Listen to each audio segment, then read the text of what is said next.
Ikaduha ni nga batch sa itong ipanghatag. Oh, okay mo diya, libre! Gapon, nakapanghatag tagdaghan gyapon to. Pero target na to nga mahurot gid siya dayon. So sakyanan na lang gid atong gamitan kay para paspas ang pag-dispose na to ba. Ibaw ko daghan kay mga nagkinahanglan og mga gamit. Kay tungod sa na-standby nagtaod-taod ba niya. Mo niya mong ipanghatag oh. Namang porma.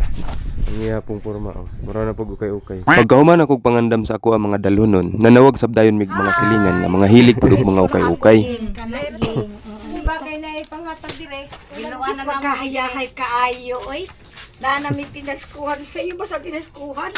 Ang problema ani kay di man ko kabalo mamili. Ay, tiwason lay ko sa nila gripak. Uy, unya na gud mo magripak sa day. Sa na day. Tahanan sa miming. Ula po may biya kay ko ano, pasto. Kay mga bagra man gid pud ni ilahang ganahan gid kaayo sukad pagid sa una di dire ra pud sila gipapili namo sa mga bag. Thank you Lord. Hello, ako may una na 5.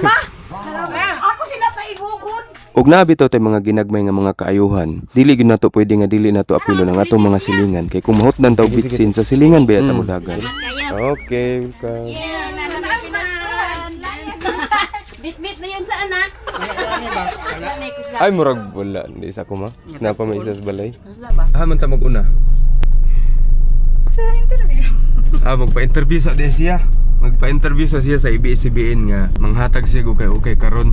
Ay hami nila ho sa pagpang-distribute aning amo ang mga dala nga ukay-ukay. Ning hapit sa mi sa syudad kay kaning akong asawa na iyang schedule nga interview. Kay nang-apply man siya og trabaho labi na gyud karon nga wala pa gyud stable na ako nga negosyo. Ako yung Asa ta karon? Asa ta paon? Asa ta paingon karon? dito wala ta na sentro ko. Sentro ko. Oo. Otro daw. Asa ta maguna og adto karon? Mulargo na lang siguro tag sumili kay inaaman dito ang kadaghanan sa ako ang mga paryente. Mas gwapo ko no unahon og paghatag ang katong mga mas nagkinahanglan gyud sa akong tan-aw ang ako mga kaparyentihan dito. Top sa ako ang priority nga mahatagan sa katong mga ukay-ukay. Ako mga paryente. Ang uban na murag sa akong tan-aw di man kayo nila kinahanglan. So dito ta mag-focus sa katong depende sa tabang nga atong mahatag. Kaya na may tabang nga atong mahatag pero ang atong hatagan wala nang kinahanglan so masayang nga nagyapon. Kani yung guba ni nga tulay pero ambot kanang gigagihan na nila.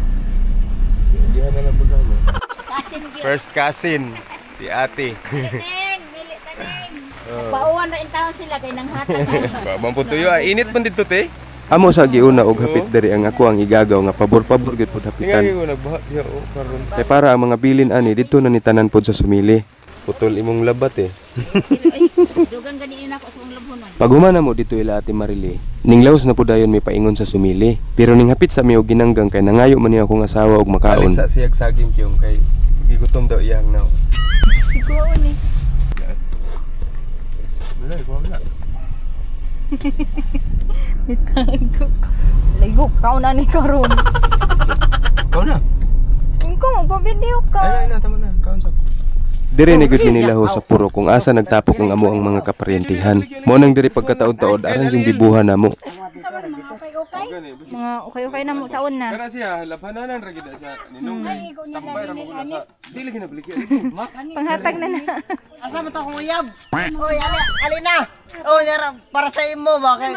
Oh, Kaingon nga balik. Dili ba baligya? libre. Oh, nanak yung oh, gitapuka na mi diri yung oh. Agsa mo. Pantalon. Bago kayo. Mangita pa man si Papa og kwarta nga. Libre nga ni. Tapok. Libre tara, libre 5 tag 5. Pajama. Imo na na. Ako ni? Pagka okay. Yay! Wala, namili na si Samsam oh. Wai mo na. Nakapili na ako ba do?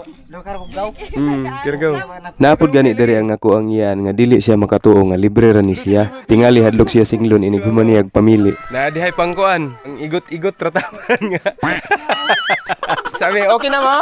Nagauran lagi hinuon. Ano ra nakigumba. Okay yung nakisilong sa midri sa ako ang iyaan. Kiniulan man, di man makaatake dito kay wa may pandong sa likod. Yan nataw-taon pag hunong sa ulan banat na pud ni pamili dito niya. Oh, okay mo diha, libre. Libre tara, libre. Ate oh. Huwag ka ato dito. Ikaw kato dito. Libre. Nanagan man hinuon. Huwag ka to ra bitaw mo dito. Libre ra. Doa sila dito yung nagtapok. Dali ra pabibuhon patapukon ang mga parente, bisag dili parente basta nay mga kaayuhan nga kuan inana magid na bisan ako motapok mo gani pug ingon ana. Lagi ato lagi ti. Dati mayit. Lakaw. Pantalon kuya. Di ba nagproblema ko unsaon ako pagpagawas sa mo ang stocks. Kaya nagtapon og dito mura nagbudiga mo ang balay. Siganahan po ni sila mga kuan kanang short nga pakigol. Ug wala pa alas 4 sa hapon nahurot na gyud siya. Bitaw ang pinakalami gyud nga linya nga akong nadawatan kana yung naay magpasalamat sa ato gawas nga gikalipay gyud namo ni Mrs. nga maluag-luagan ang amuang panimalay. Nalipay gyud pud kayo mi nga nangalipay sila kaysa tinuod lang gyud baya. Masayang ra gyud in taon to kay magabok ra gyud baya ang panapton kadugayan. Yo Ismail, salamat sa pag-uban-uban gaw. Ikaw among tour guide karon sa amo ang pagpanghatag ug ukay-ukay sa ato ang mga igagaw, mga kaparentihan, mga kaigsuunan ug naapoy yatag ang akong igagaw. Si Ati Ting. Saging, kalami kayo ani ay. Salamat ani te ha. Lipayan ako kay nahurot amo ang stock sa budiga.